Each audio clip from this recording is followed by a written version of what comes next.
पानी का महत्व। नीरपुर गांव चारों तरफ पहाड़, हरियाली और खूबसूरती से घिरा हुआ था। वहाँ के लोग ज्यादातर खेती किया करते थे। गांव के लोगों को प्राकृतिक चीजों की कोई कमी नहीं थी। पेड़ पौधे, पानी, हरियाली। नीरपुर एक बहुत ही सुंदर और हरी भरी जगह थी। पानी पानी पानी, मुझे प्यास लगी है। नीरपुर में तो इतना पानी था, पर यहाँ दूर दूर तक कुछ दिखाई नहीं दे रहा है। हरी हरी, उठो, क्या हुआ है? क्यों इतना चिल्ला रहे हो? तभी हरी नींद से हड़बड़ाकर उठता है। कुछ नहीं, आंख लग गई थी बस। बुरा सपना देख लिया था शायद। खैर छोड़ो, तुम लोग क्या कर रहे थे?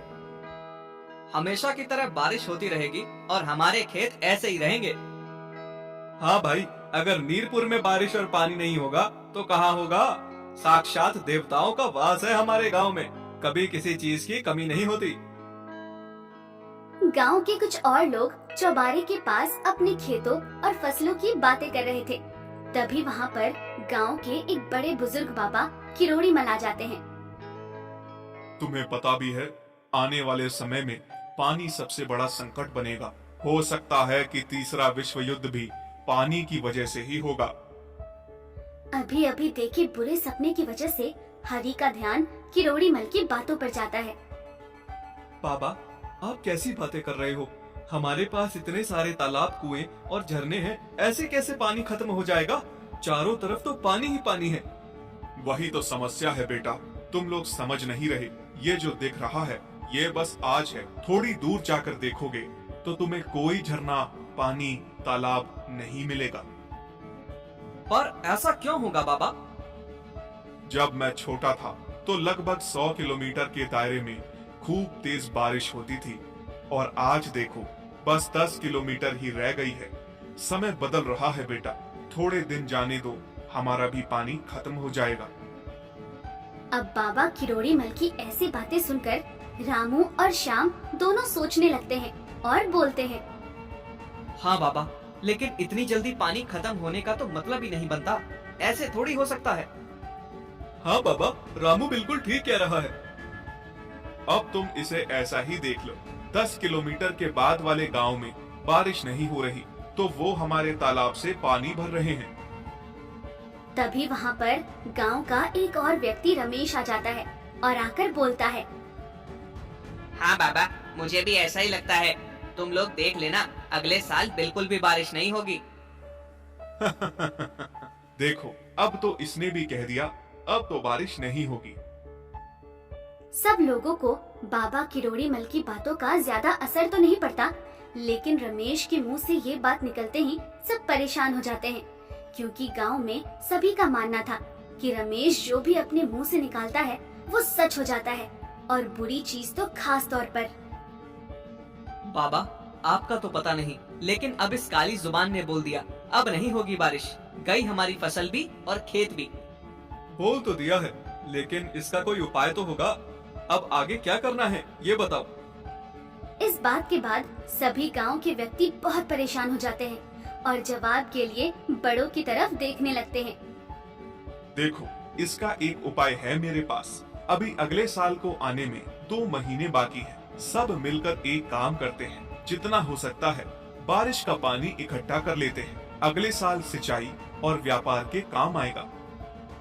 हाँ बाबा, अब तो लगता है कि यही करना पड़ेगा, लेकिन ये सब होगा कैसे? एक आदमी चिंता भरी आवाज में बोलता है।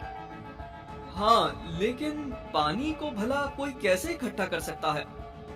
हो सकता है, और हमें पानी को इकट्ठा करने के लिए गांव में और भी तालाब बनाने होंगे।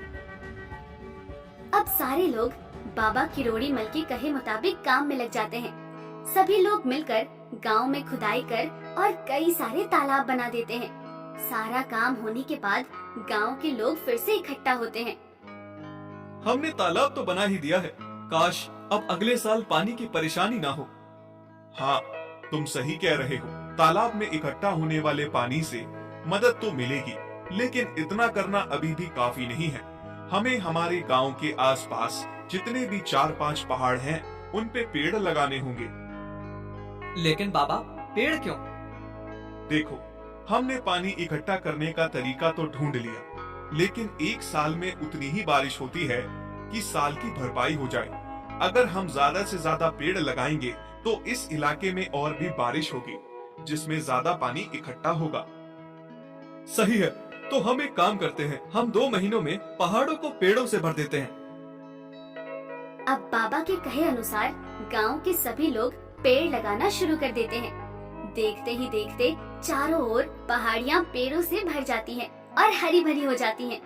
साथ ही साथ सभी लोग गड्ढे खोद देते हैं जिनमें पानी भर जाए और उनके साथ साथ रास्ता बना देते हैं ताकि बारिश का पानी इधर उधर जाने के बजाय गड्ढे के जरिए जमीन में वापस चला जाए। मुझे लगता है कि अब हम सबने सारा काम पक्का कर दिया। इस साल की बारिश के इकट्ठा हुए पानी से हमारा काम चल जाना चाहिए। हाँ, बाबा के कहे अनुसार पेड़ों की वजह से बारिश अच्छी हुई है इस बार, और हमारी बनाई हुई सारी नहर और गड्ढे भी भर चुके हैं। अगले साल की सिंचाई में भी कोई परेशानी नहीं आएगी। बाबा, आपने बिल्कुल सही उपाय बताया था पानी को इकट्ठा करने का। अगर बारिश ना भी हुई तो भी गुजर चल जाएगा। अब बारिश का मौसम आता है और खूब जोरदार बारिश होने लगती है। सब लोग तो कुछ और ही अंदाजा लगाकर बैठे थे। अब बारिश देखकर गांव के सभी लोग एक जगह इकट्ठा हो जाते हैं। पर रमेश ने तो बोला था कि इस बार बारिश नहीं होगी। ये तो पिछले बार से भी तेज बारिश है। इसका मतलब इन्होंने मिलकर हमसे झूठ बोला। हाँ, और हमने जो बेवजह इतनी सारी मेहनत की उसका क्या? ये सभी लोग आपस में बातें कर ही रहे होते हैं कि तभी ये लोग देखते हैं कि बहुत सारे लोग भीड़ में इकट्ठा होकर उनकी तरफ चले आ रहे हैं। ये इतने सारे लोग एकदम से यहाँ क्यों आ रहे हैं? तभी गांव के लोग देखते हैं कि वो सभी अपने हाथों में फल और मिठाई लिए हुए हैं और उन सभी के चेहरे पर मुस्कान थी। तभी उनमें से एक व्यक्ति आगे आकर बोलता है, हम लोग पास के गांव सीमापुर से आए हैं। मैं वहाँ का सरपंच हूँ। हम लोग आपका बहुत धन्यवाद करना चाहते हैं, खास तौर पर सरपंच जी, बाबा करोड़ीमल और रमेश का। आप लोगों की वजह से ही ये सब हो पाया है। ना जाने कितने सालों बाद हमने बारिश देखी है। इंद्रदेव तो मानो हमसे रूठ ही गए थे। फिर वो सभी लोग एक एक करके बड़े लोगों के पैर छूने लगते हैं और उनकी आंखों में आंसू थे। अरे आप लोग ये क्या कर रहे हैं? कम से कम पैर तो न छूइए।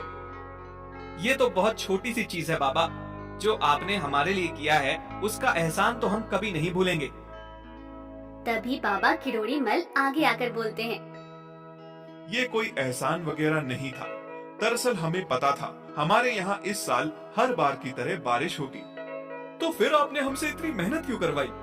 बेटा देखो, जिस हिसाब से हमारा गांव है, यहाँ हर बार बारिश होना लाजमी है, क्योंकि ये चारों तरफ से पहाड़ों और जंगलों से घिरा हुआ है। लेकिन क्योंकि हमने जंगल में जाकर पेड़ काटे थे, तो हमारी वजह से पड़ोस वाले गांव में बारिश नहीं हो रही थी। हाँ, अब जो पेड़ हमने लगाए हैं, उससे क्या होगा कि जो बादल हर साल बिना बारिश के यहाँ से चले जा रहे थे, पेड़ों की वजह से वो एक जगह इकट्ठा हो जाएंगे। और हमारे यहाँ तो बारिश हुई है, पड़ोस के गांव में जो बारिश हमारे पेड़ काटने की वजह से नहीं हो रही थी, वो भी इस साल हो गई। और जो पानी इकट्ठा किया था वो लोगों के भी काम आएगा और हमारे भी। बाबा, हम अब सीमापुर के लोगों को देखकर समझ गए कि पानी का क्या महत्व है और आपने हम सबसे मेहनत क्यों करवाई। हाँ, पानी की कमी होना वाकई में एक समस्या बन सकती है। हमें खुद ही पानी बचाना चाहिए, बल्कि प्रकृति की और चीजों को भी नुकसान नहीं पहुंचना चाहिए। चलो, आखिरकार तुम लोगों को मेरी बात समझ आ गई।